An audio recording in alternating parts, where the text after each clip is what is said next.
Idealvoyance.fr, coaching de vie spirituelle par téléphone, chat et email présente. Sud Radio, à votre écoute, 16h-17h, Alexandre Delevanne.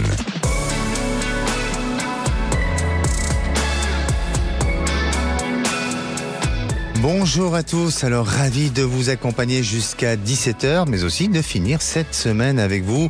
Le sujet de hier sur l'éveil spirituel a suscité beaucoup de réactions et je vous remercie de votre fidélité à l'émission, à votre écoute, qui vous accompagne dans votre quotidien. Alors, se sentir libre, c'est accepter d'être soi et en cohérence avec sa nature essentielle, mais pas facile de se débarrasser des contraintes qui nous freinent et qui empêchent ce sentiment de liberté. Quelles sont vos contraintes? Venez nous exposer toutes vos contraintes. Je suis là pour vous écouter au 0826 300 300 puisque c'est notre sujet du jour. Nous sommes en direct live sur YouTube et aujourd'hui à la réalisation de l'émission, c'est Lucille, au standard, Aude et Jordan. Sud Radio, à votre écoute, 16h-17h, Alexandre Delevanne. Et à présent, j'accueille notre premier auditeur, Charles. Bonjour Charles. Oui, bonjour Alexandre. Tout d'abord, bonne année. Merci pour votre très belle émission et de me prendre à l'antenne. Merci de votre fidélité à Sud Radio, Charles. Et puis aussi, je vous souhaite tous mes meilleurs vœux pour cette nouvelle année 2024. Alors, Charles, vous avez 57 ans, vous êtes de Perpignan et vous êtes demandeur d'emploi dans le secteur de l'automobile, c'est bien ça ? C'est ça, tout à fait. Alors, cette question du jour, est-ce que vous avez le sentiment de liberté ou est-ce que pour vous, il y a beaucoup de contraintes qui vous y empêchent à avoir ce sentiment-là ? On a de la liberté, on essaye de se la créer. Maintenant, des contraintes, malheureusement, la vie, elle nous en impose certaines, et il y en a certaines où on n'arrive pas à y échapper et d'autres où on arrive à se les créer. D'accord. C'est pas évident. Mais est-ce que parfois on peut considérer que ce sont des contraintes alors que c'est un devoir dans la vie de faire les choses, de donner, aussi de transmettre et pas forcément que ça soit contraignant? Il y a certaines personnes qui vont le sentir comme une contrainte et puis pour d'autres ça va être un sentiment de devoir. Est-ce que pour vous, vous avez ce sentiment-là aussi? Je suis tout à fait d'accord. Oui, vous avez raison. Il y a des devoirs qui ne seront pas une contrainte, parce que ça s'appellera plutôt un devoir qu'une contrainte. Je sais que j'ai été là pour ma maman, j'ai perdu ma maman notamment il y a quelques mois, et ça n'a pas été une contrainte, ça a été un devoir, et ça a été même si on pourrait dire une joie entre guillemets d'être à côté, sans être une joie, mais de pouvoir l'accompagner plutôt qu'une contrainte. Tout à fait.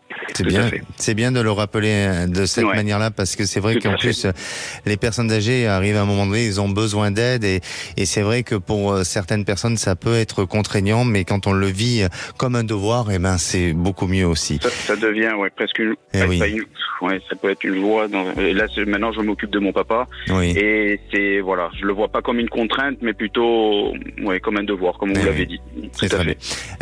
Charles, depuis 10 ans, vous êtes en couple.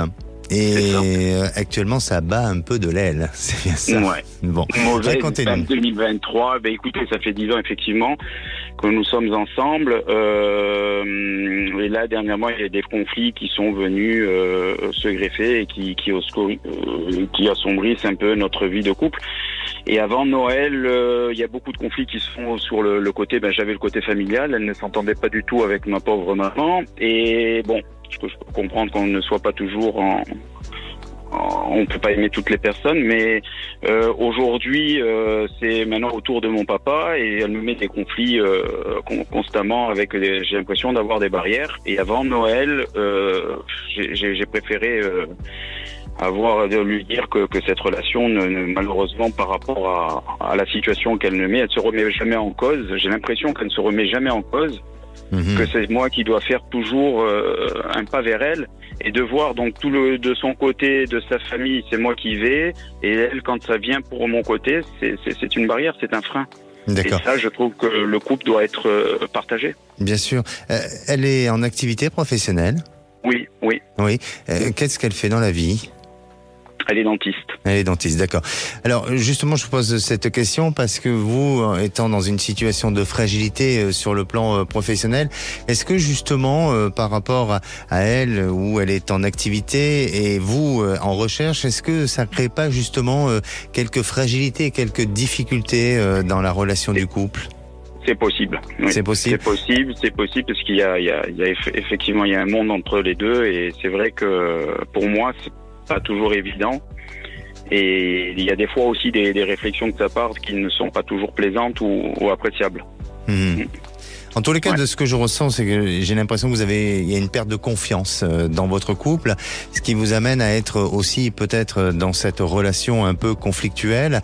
Et pour moi, ce qui est important, c'est peut-être de vous recentrer et non pas d'être uniquement dans des pensées obsessionnelles ou dans quelque chose qui vous amène à ne pas sortir des conflits dans lesquels vous êtes, mais tout simplement de vous recentrer et de penser à vous, à vos capacités, à vos possibilités, à vos performances, notamment à cette notion de recherche professionnelle, de vous reconstruire. Et vous verrez que le couple, même si il n'est pas aujourd'hui dans une période très favorable, mais il y a moyen à ce que les choses puissent s'apaiser dans le temps et reprendre un climat de confiance. Après, il faut faire attention malgré tout, et même si vous êtes un homme où vous avez besoin d'apporter aux autres, d'aider les autres, de soutien vis-à-vis de la famille ou peut-être de tierces personnes, mais en tous les cas, attention à ce qu'à un moment donné, cet engagement que vous avez vis-à-vis des autres ne bride pas votre quotidien et notamment la relation du couple. Donc, à vous de bien protéger ça et de trouver ensemble un bon terrain d'entente, de communication pour justement éviter d'alimenter et d'entretenir le conflit, mais plutôt d'aller vers des possibilités de solutions, d'ouverture d'esprit différentes et aussi de pouvoir avancer ensemble main dans la main. Donc, d'accord, parce que là j'ai plus de contact, donc depuis que je lui ai annoncé ça, c'est-à-dire autour du 20 décembre, moi j'ai plus appelé du coup, ni pour le Noël, ni pour le jour de l'an, ses enfants, personne m'a appelé, j'ai plus de contact là. Est-ce que, donc je suis un peu dans le vide aujourd'hui et voilà, j'ai plus de contact avec elle. Mais ce qui est logique dans le sens où vous avez un petit peu abandonné votre couple et c'est pour ça que vous êtes resté vous avez cristallisé une colère, un conflit et il faut en sortir de tout ça. Donc pour moi, je ne pense pas que ça soit totalement terminé. Je pense que justement il faut essayer de trouver une solution, de réemployer un dialogue plutôt en tous les cas dans un côté plus pacifiste que conflictuel et d'essayer de trouver quelque chose à l'amiable qui vous amène. Moi d'aller vers elle. Moi je le ressens de cette manière-là. Après je ne veux pas influencer les choses, mais en attendant je pense qu'elle attend que vous changiez dans votre façon de penser aussi et puis d'agir, parce que la dernière fois c'est vous qui avez été un peu trop dur et alors ça s'explique. Vous avez aussi vos raisons, mais à la fois vous êtes resté peut-être un peu trop ferme sur certaines positions ou sur peut-être une manière de voir les choses qui l'a contrarié et l'a fragilisé aussi. D'accord. Donc vous voyez quand même une suite éventuelle à cette relation. Je vois oui, il y a moyen de pouvoir prolonger et de trouver un terrain d'entente tous les deux. Bon, d'accord. Ok. Je vous tiendrai au courant, Alexandre. Avec grand plaisir. Et surtout, prenez un peu de recul et concentrez-vous sur votre avenir. C'est ce que je fais en tous les cas. Merci beaucoup. Ça. Merci Charles. Merci beaucoup. Prenez soin de vous. Pareillement, merci. Allez, on se retrouve dans quelques minutes avec Chantal. Alors Chantal a une vie de couple qui a duré 18 ans et aujourd'hui tout a changé. Et vous, comment vivez-vous votre vie sentimentale ? On vous répondra au 0826 300 300 et dans quelques instants on se retrouve avec Chantal. À tout de suite. Sud Radio, à votre écoute, 16h-17h, Alexandre Delevanne. Et de retour sur Sud Radio, merci d'être à l'écoute de cette émission, au programme de l'émission Le Sentiment de Liberté. Alors, vous souhaitez témoigner sur le sujet ou poser des questions concernant votre devenir? Eh bien, je suis à votre écoute au 0826 300 300. Vous pouvez aussi réagir sur le groupe À votre écoute sur Facebook.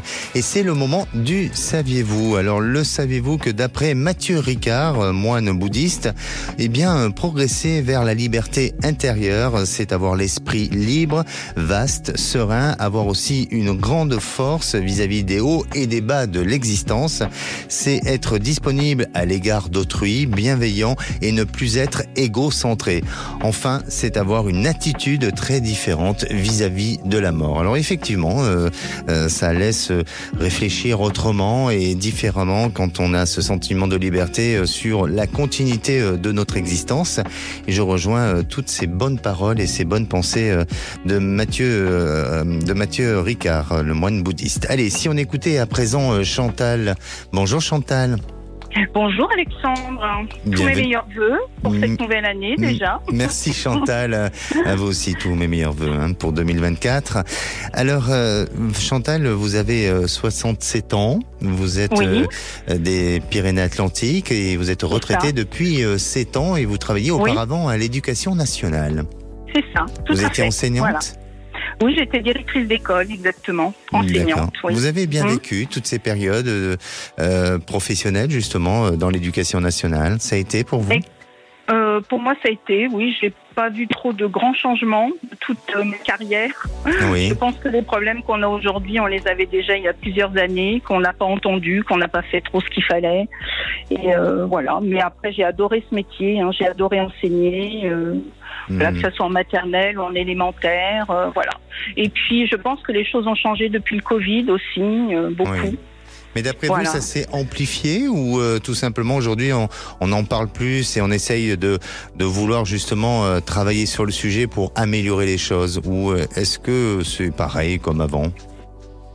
Moi, je pense qu'on travaille un peu plus quand même sur le sujet. On a conscience davantage aussi qu'il y a des problèmes aussi à l'école, mais je pense que c'est aussi des problèmes de respect, d'autorité, la liberté, là aussi, jusqu'où on peut accepter aussi certains comportements avec les autres, avec l'autrui, le respect de l'enseignant, le respect des élèves.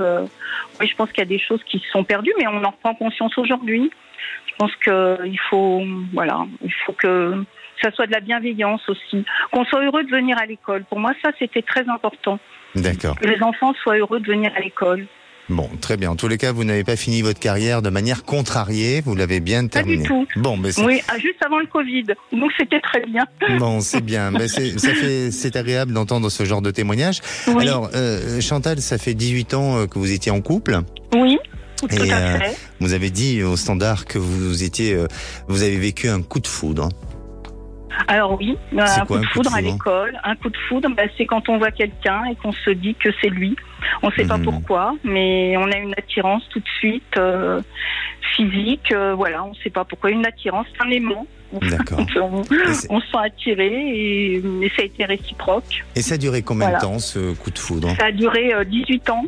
Enfin, la relation, 18 ans. D'accord, mais ce sentiment d'attirance, d'alchimie entre vous, de coup de foudre? Je pense que 2-3 ans. 2 ans. D'accord. Oui. Et puis, les années ont passé et là, on est sur un sentiment de relation qui s'est dégradée. Enfin, c'est pas qu'un sentiment, vous l'avez vécu de cette manière. Oui, alors on était amoureux toujours. Je pense qu'aujourd'hui encore, on a encore des sentiments l'un pour l'autre, sauf qu'on n'était pas tout à fait, on n'avait pas les mêmes envies, toujours les mêmes projets de vie. Voilà, lui était divorcé, c'était très récent. Moi, ça faisait longtemps. J'aurais aimé qu'on reconstruise une vie de famille, qu'on ait un logement ensemble, mais ça s'est pas fait. On était chacun chez soi. On a essayé de vivre ensemble, mais c'était très compliqué parce que lui aussi avait encore des enfants dont il devait s'occuper. Puis il partait 1 mois sur 2 à l'étranger, donc ça aussi c'était pas facile. Donc on n'avait pas les mêmes envies, les mêmes désirs. On s'est séparés une fois aussi. Et puis, on s'est retrouvés, mais sans résoudre vraiment sans s'entendre, je pense que c'est difficile, ça, c'est le plus difficile. Bien on sûr. dit les choses, mais on n'entend pas, en fait. Bien sûr. Alors justement, aujourd'hui, on parle du sentiment de liberté. Est-ce que vous avez eu l'impression ou le sentiment avec lui de vivre la liberté, de vivre ce que vous voulez avec ou pas? Alors, lui m'a laissé toute liberté. Oui. Il m'empêchait jamais rien. Moi, j'ai pris conscience que je me sentais moins libre quand il était là. J'étais plus dépendante. J'attendais souvent, par exemple, qu'il revienne pour faire des choses avec lui. Je prenais moins de décisions seule. Alors que je suis une femme, qui a travaillé, qui a assumé, enfin qui prend des décisions, des choix, même pour mes filles. Financièrement, je m'assume toute seule. Mais quand j'étais tout le temps avec lui, oui, j'avais une sorte de dépendance, c'est vrai. D'accord. Souvent, on associe vraiment le contraire de la liberté aux contraintes, et c'est un peu ce que vous dites aussi, hein, où il y avait des contraintes qui vous enlevaient de cette liberté.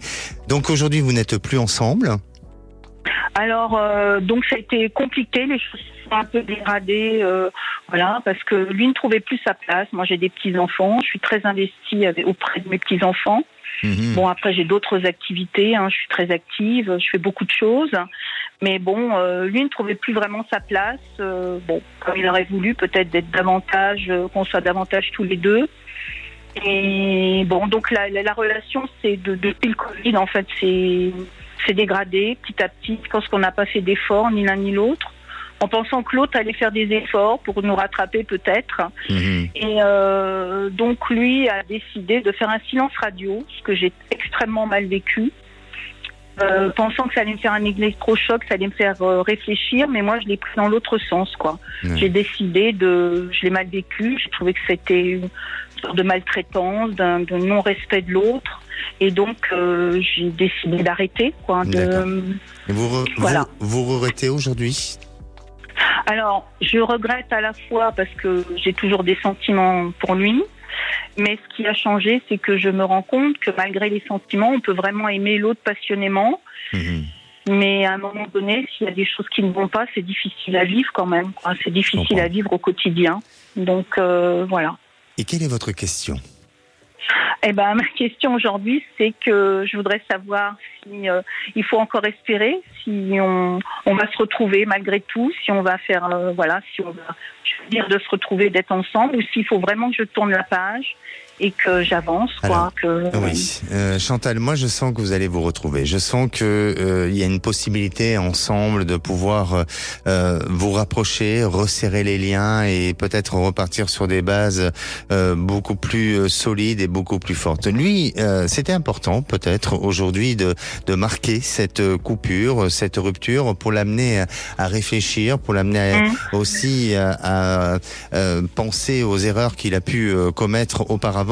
Et avancer sur de nouvelles idées, sur de nouvelles pensées. Parce que je le ressens triste, je le ressens un peu avec un sentiment de punition, comme s'il vivait ça comme une forme d'injustice et de punition. Et pour moi, oui, vous êtes amenés à vous revoir, et oui, les choses sont amenées à se reconstruire ensemble, mais avec un autre modèle de vie et qui sera pour tous les deux beaucoup plus adapté.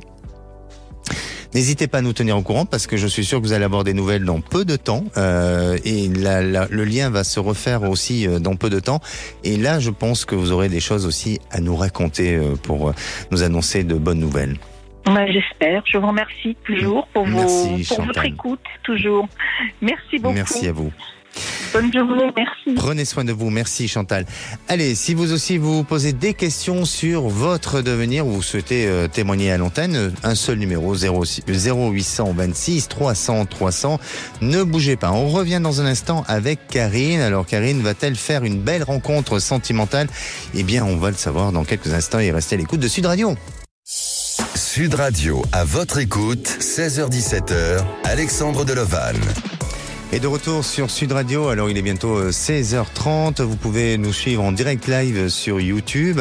Et si à présent vous voulez témoigner ou réagir dans l'émission de lundi, le sujet sera comment gagner en motivation.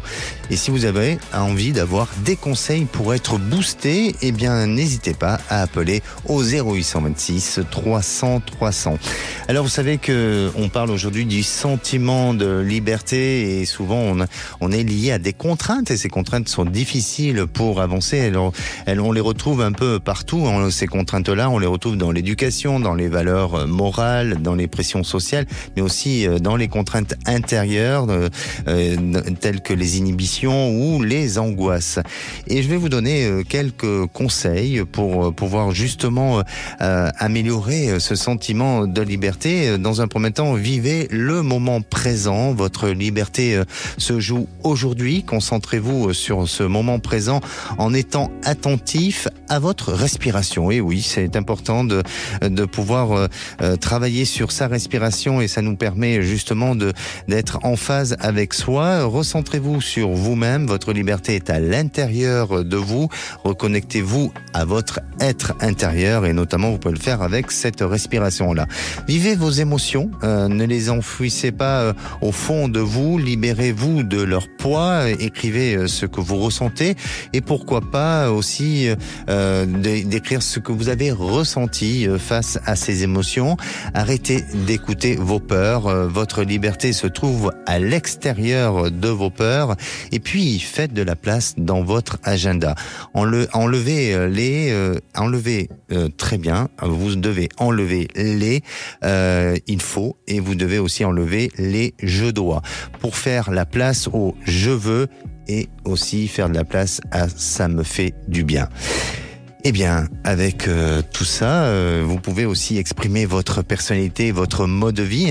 Soyez vous-même sans attacher d'importance au regard des autres, tout en respectant bien sûr les valeurs de chacun. Voilà, tous ces petits conseils pour essayer d'améliorer votre sentiment de liberté. Et à présent, on va prendre la liberté d'accueillir Karine. Bonjour Karine. Bonjour Alexandre. Bienvenue sur Sud Radio. Oh, je suis ravie de vous parler. Merci, moi aussi également. Et puis je profite encore de vous souhaiter une bonne année. Bonne année également. Je vous ressens très bienveillant. Ben, vous ressentez peut-être bien alors. J'essaye. Karine, vous avez 63 ans. Vous êtes de Marseille et vous avez arrêté de travailler en juillet dernier. C'est cela. Voilà. Et vous étiez kinésithérapeute, c'est ça ? Oui, depuis plus de 30 ans. Et en fait, ça me fatiguait trop et j'ai dû m'arrêter. Alors, voilà. Justement, on parle de liberté. Vous avez arrêté, mais vous êtes aujourd'hui sous un statut de femme retraitée ? Tout à fait. D'accord. Alors là, c'est un grand sentiment de liberté. Et voilà. C'est la Parlez-moi liberté du temps. Parlez-moi un petit peu de liberté, parce que est-ce que vous trouvez qu'aujourd'hui on gagne en liberté ou on en perd en liberté dans ce monde d'aujourd'hui ? Vous me parlez par rapport à ma situation à la retraite ou en général ? Les deux. Les deux.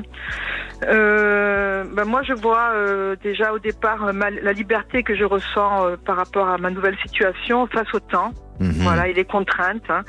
Je peux me permettre de procrastiner. Oui. Voilà, et je trouve ça magnifique. Voilà.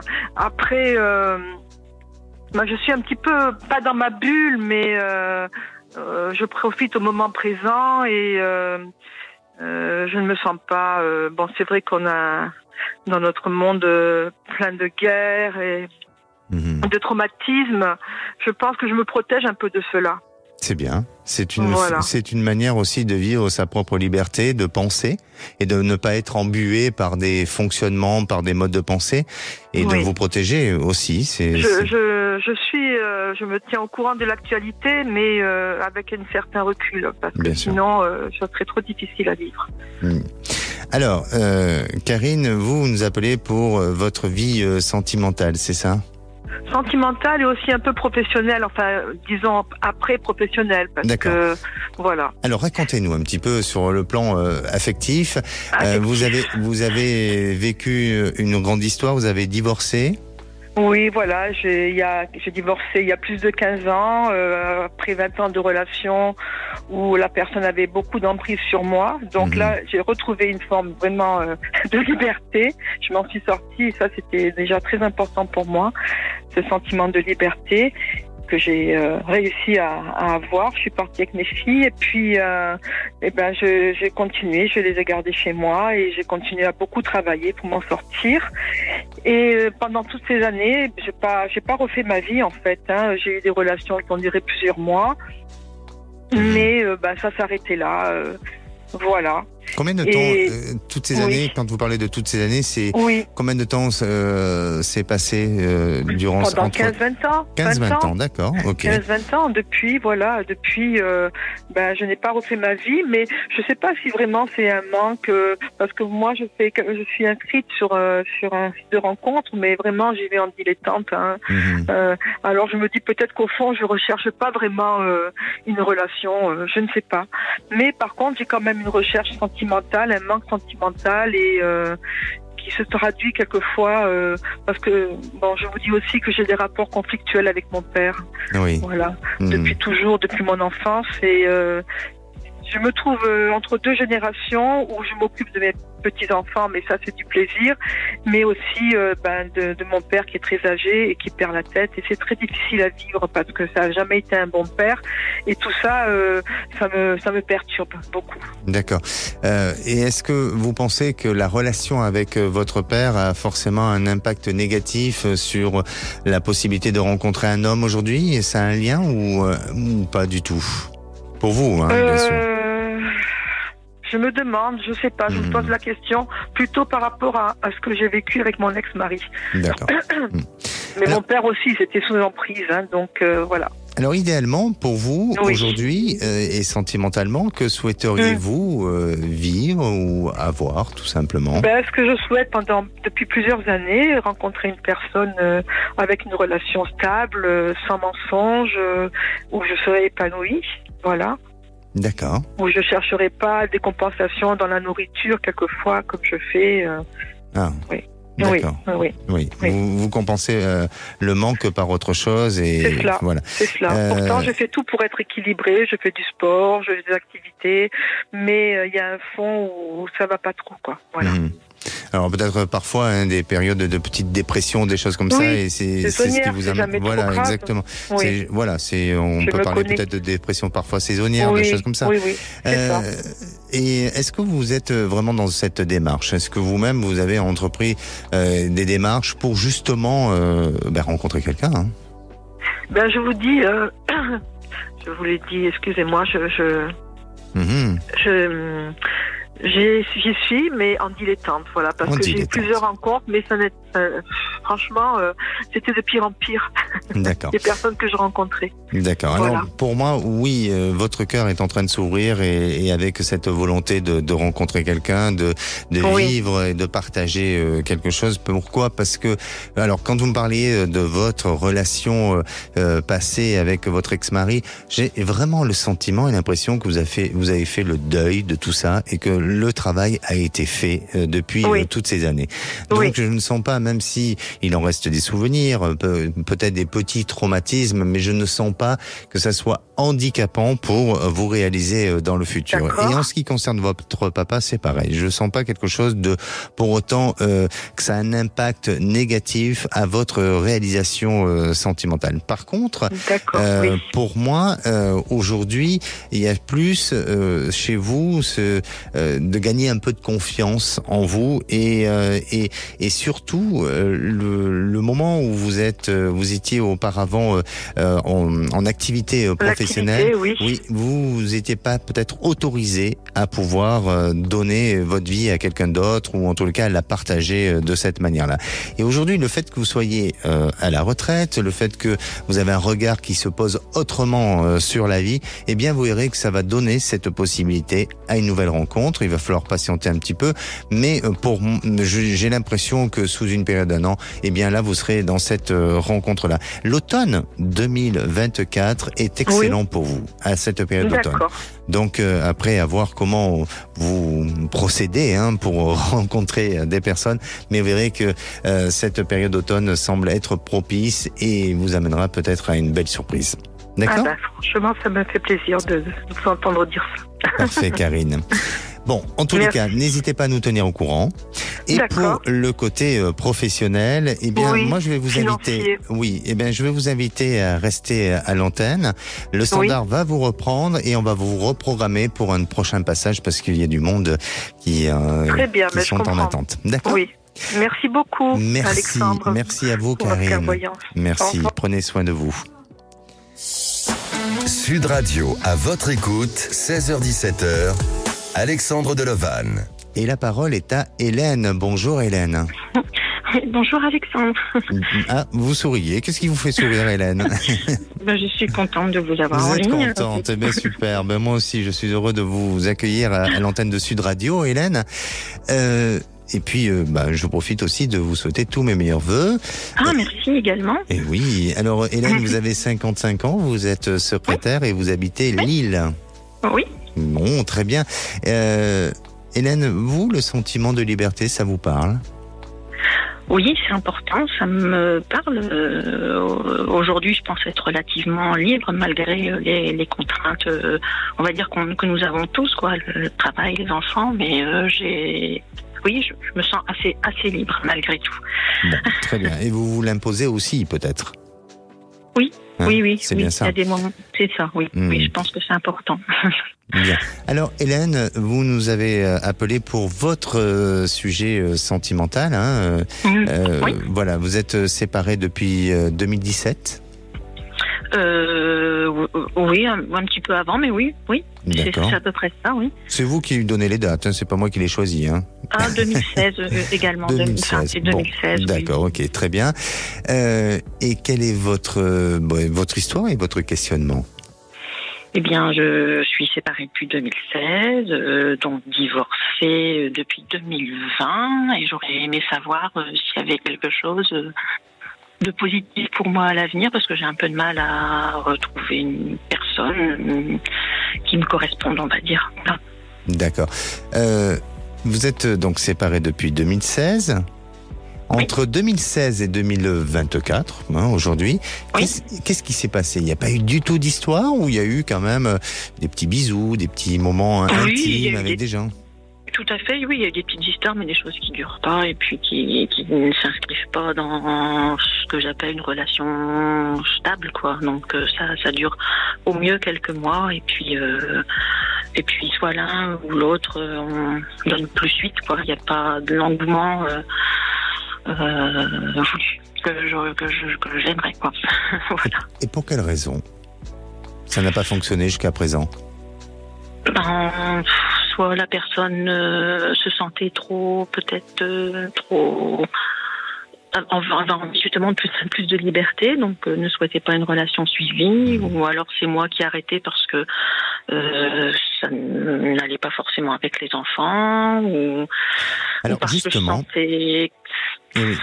Hélène, justement, je sens chez vous beaucoup de peur et de crainte. C'est-à-dire que à la fois il y a eu des rencontres qui auraient pu être intéressantes. Je dis pas que vous aurez pu faire votre vie avec tous les hommes avec qui vous avez rencontré. Je pense pas qu'il y en a eu aussi des dizaines. Mais en tous les cas, il y a peut-être eu une ou deux personnes où vous avez anticipé les choses, où vous avez peut-être influencé votre destin parce que vous avez eu peur, parce qu'il y a une crainte de ne pas être à la hauteur, ou à un moment donné de perdre le contrôle sur votre relation, et c'est vous qui avez pris cette décision-là de changer les choses. Alors c'est pas grave parce que pour moi, vous êtes amené à vous réaliser. Il y a une très belle rencontre sentimentale. Alors à la période un peu de votre date d'anniversaire, vous êtes du mois de mai, C'est Oui, bien c'est ça. Voilà. À la période du mois de mai, eh bien, vous serez amené à rencontrer quelqu'un ou à avoir un changement pour vous sur le plan personnel et affectif. Alors, ça va pas être compliqué, ça va pas être facile parce que vous allez peut-être compliquer un petit peu les choses, mais cette personne, je la sens tenace, je la sens résister, persévérer pour justement vous montrer le contraire et vous montrer que c'est avec lui que vous devez faire un bout de route. Et là, ça fonctionnera et ça marchera. Mais vous verrez que à partir de ce début de l'été, eh bien, votre vie sentimentale prend un autre tournant et ça se fera par le biais d'une rencontre, vraiment une rencontre du hasard, même si je ne crois pas au hasard. Quelqu'un de nouveau, alors. Complètement. Dans la vie que je ne connais pas. Ah oui, d'accord. Bon, c'est étonnant. Parce que je ne cherche pas beaucoup. Hein. Voilà. Eh bien, écoutez, moi j'adore quand c'est étonnant et je serais très étonné que vous nous rappeliez pour nous raconter tout ça. D'accord ? Ouais. J'espère, aux alentours du mois de mai. Oui, laissez passer quand même le mois de mai. Hein. N'appelez pas le 2 mai pour me dire attention, j'ai pas rencontré. Hein. Ne mettez pas l'amende aussi vite. Allez Hélène, je vous souhaite une bonne fin de journée. Merci beaucoup. Prenez soin de vous. Un grand merci également. Merci. Et si vous aussi, vous avez besoin de mon ressenti et d'être accompagné dans votre évolution de vie, n'hésitez pas à appeler le 0826 300 300. On se retrouve dans quelques minutes avec Émilie. Émilie s'est reconvertie en tant que thérapeute, mais elle se pose beaucoup de questions sur ce sujet. Alors ne bougez pas et c'est sur Sud Radio. Sud Radio, à votre écoute, 16h-17h, Alexandre Deloval. Et de retour sur Sud Radio pour cette dernière partie, avant de retrouver les vraies voix présentées par Philippe David et Cécile de Minibus. Alors il vous reste quelques minutes pour passer encore à l'antenne. Et la parole est à Émilie. Bonjour Émilie. Bonjour Alexandre. Bienvenue sur Sud Radio. Merci. Alors justement, Émilie, on parle aujourd'hui du sentiment de liberté. Est-ce que pour vous, ça vous évoque des choses, la liberté ? Oui, ça m'évoque que c'est pas forcément évident et facile d'avoir ce sentiment de liberté, je trouve, au quotidien. Et est-ce que vous l'autorisez ? C'est peut-être ça, je pense qu'avec l'héritage familial, la pression de la société, je trouve que c'est pas évident de garder le cap justement pour se sentir libre. D'accord. Quel est le petit conseil ou l'astuce, ou tout simplement le remède que vous avez pu faire pour justement cultiver et pour vous autoriser ce sentiment de liberté ? Est-ce qu'il y a eu quelque chose comme ça ? L'écoute de soi. Oui. La rencontre avec soi, par la méditation notamment, passer du temps à vraiment essayer de comprendre ce qui nous anime. Je pense que ça passe par là. Bien sûr. Voilà. Et d'ailleurs, je reprends un post sur le groupe À votre écoute de Caroline qui nous dit « Je pense que le plus puissant des sentiments de liberté, c'est se retrouver en pleine nature. » Et est-ce que vous aussi, vous le faites, ça ? Alors, non. Non ? Mais je devrais peut-être, oui. De se reconnecter, je pense, à quelque chose d'essentiel. Comme ça doit permettre aussi de retrouver cette liberté. Exactement. Bon, en tous les cas, si vous avez la possibilité de vous balader, de vous retrouver en pleine nature, eh bien, sachez que il y a rien de mieux que de trouver sa liberté. Et puis, vous pouvez être en pleine nature habillé, vous n'avez pas besoin d'être nu, pour avoir sa liberté. J'entends bien. Bon, très bien. Alors, Émilie, qu'est-ce qui vous arrive ? Pourquoi vous êtes là aujourd'hui avec nous ? Alors, je vous appelle pour une question au niveau professionnel. Voilà, j'ai fait des études en communication étant jeune. J'ai travaillé en agence de communication pendant des années et suite à un burn-out, j'ai décidé de reprendre mes études en psychologie. Donc aujourd'hui, ça fait 2 ans que je suis diplômée, je suis psychothérapeute. J'ai travaillé en institution et là, depuis septembre, je me suis installée en libéral et j'avoue ne pas me sentir à ma place. Il y a peut-être une question d'illégitimité aussi. Et là, je suis vraiment dans un gros moment de doute de savoir est-ce que je continue, est-ce que j'insiste un peu et pour continuer, ou est-ce que peut-être je trouve un poste à mi-temps pour pouvoir continuer cette activité libérale. Voilà, en tout cas, les doutes Alors, sont sur la suite. Quand vous parlez de légitimité, c'est par rapport à quoi ? À votre statut de profession libérale ou tout simplement le métier que vous faites ? Vous faites quoi exactement ? Je suis psychothérapeute. D'accord. Et c'est pourquoi ce problème de légitimité ? Eh ben, je sais pas, parce que je l'avais jamais eu dans mon autre vie professionnelle. Oui. Et là, le fait peut-être, pour moi, c'est vraiment une responsabilité de pouvoir accompagner les gens vers un mieux-être. Et c'est peut-être là où je me sens pas légitime. Ah. Voilà. D'accord. Ça fait combien de temps que vous faites cette activité-là ? Ça fait 2 ans que je suis diplômée. Voilà. Ok. Alors c'est intéressant, hein, mais il faudrait creuser. Hein, pourquoi ? Parce que je pense pas que ça soit lié à votre statut et à votre métier. Il y a autre chose qui est lié sûrement à des traumatismes de famille ou autre, hein, ou d'une place que vous n'avez pas eue auparavant et que vous auriez voulu avoir. Donc, est-ce qui est peut-être intéressant aussi de savoir, c'est quand vous êtes dans cet accompagnement-là avec l'individu, est-ce que ça vous rend heureuse ou pas ? Il y a des fois où vraiment j'ai ce sentiment d'être complètement alignée avec ce que je fais. Et des fois, je suis vraiment dans des gros moments de doute, en fait. C'est vraiment que ça varie. Donc c'est ça, justement, qui est très compliqué, où j'ai besoin d'être éclairée pour savoir si je suis vraiment sur la bonne voie, en tout cas, sous cette forme-là de cette activité. D'accord. Alors, il est difficile de répondre en 2 minutes, mais pour moi, ce que je ressens, c'est que oui, effectivement, enlever cette idée de légitimité, parce que vous avez eu votre examen, vous êtes diplômé en tant que psychothérapeute, donc vous êtes légitime. Mais la seule chose, c'est peut-être effectivement, il y a un besoin de temps, d'expérience, et je vous sens aller un peu sur 2 terrains, sur 2 aspects. Et pour moi, il n'est pas impossible que vous puissiez à un moment donné prendre la décision de trouver un job à côté ou un travail pour pallier un peu les deux et vous créer ces bouffées d'oxygène. Mais je vous sens pas arrêter complètement, et peut-être plus sélectionner les personnes avec qui vous pourriez apporter un accompagnement, et puis à côté de ça, pour assurer plus le côté matériel et financier, et bien dans ces cas-là, avoir une petite activité professionnelle sur un travail assez similaire à ce que vous faisiez auparavant. Émilie, on va devoir rendre l'antenne dans quelques secondes, donc je vais pas pouvoir rester plus longtemps avec vous, mais est-ce que ça a répondu à vos interrogations ? Mais ça m'a éclairé, en effet. Ça vous a éclairé. Bon, mais très bien. Merci beaucoup, Alexandre. Utilisez cet éclairage pour en faire quelque chose de bien. D'accord ? Bon, merci beaucoup. Merci à vous, prenez soin de vous. Au revoir. Merci. Et pour conclure, je dirais conquérir sa liberté intérieure et le travail de toute une vie. Allez, nous, on se donne rendez-vous lundi. Le sujet sera comment dynamiser sa motivation. Et puis, n'hésitez pas à apporter vos témoignages sur le groupe À votre écoute sur Facebook. Passez une belle fin de journée et la place est aux vraies voix. Bonsoir Philippe David. Bonsoir Alexandre Delovan. Avec un menu des vraies voix, vous vous en doutez, copieux, vu l'actualité.